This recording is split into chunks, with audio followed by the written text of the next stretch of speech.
Mtazamaji na msikilizaji wa Kankono Media, karibu tena kwenye wasaa huu wa habari zilizotufikia. Jina langu ni Ipiana Isaac Mwanyasi. Mtandao wa X, zamani Twitter, umeminywa hapa nchini Tanzania baada ya baadhi ya akaunti za taasisi za serikali na mashirika binafsi kudukuliwa na watu wasiojulikana. Taasisi ya NetBlocks ambayo inafuatilia uhuru wa upatikanaji wa huduma za internet duniani iliripoti jana Jumanne usiku kuwa mtandao wa X umeminywa mpaka leo asubuhi, ambapo watumiaji wa mtandao humo hapa nchini walikuwa hawawezi kujiunga nao. Kwa upande wa serikali ya Tanzania haijatoa tamko lolote juu ya kuminywa kwa mtandao wa X, japo hapo awali walitoa onyo la kuwashughulikia waliofanya udukuzi wa akaunti za X hapa nchini.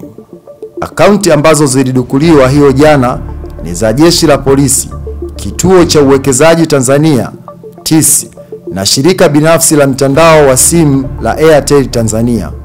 Polisi na TIS wamefanikiwa kurejesha akaunti zao, lakini Airtel Tanzania bado wamedukuliwa mpaka asubuhi ya leo Jumatano.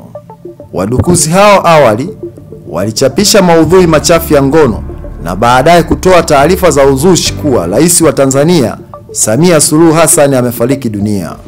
Mara baada ya kufuta maudhui hayo, polisi ilitoa taarifa rasmi ikikanusha kuhusika na taarifa zilizosambazwa kupitia mtandao wa X katika akaunti yao.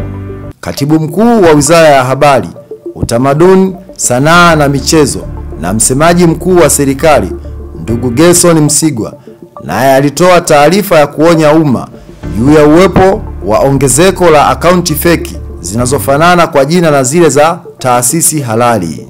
Kwa upande wa serikali, imewahimiza wananchi kuwa makini na taarifa zinazopatikana mtandaoni na kuwataka kujiridhisha kwa kufuatilia akaunti rasmi za taasisi, kuwasiliana na mamlaka husika kabla ya kusambaza taarifa zozote.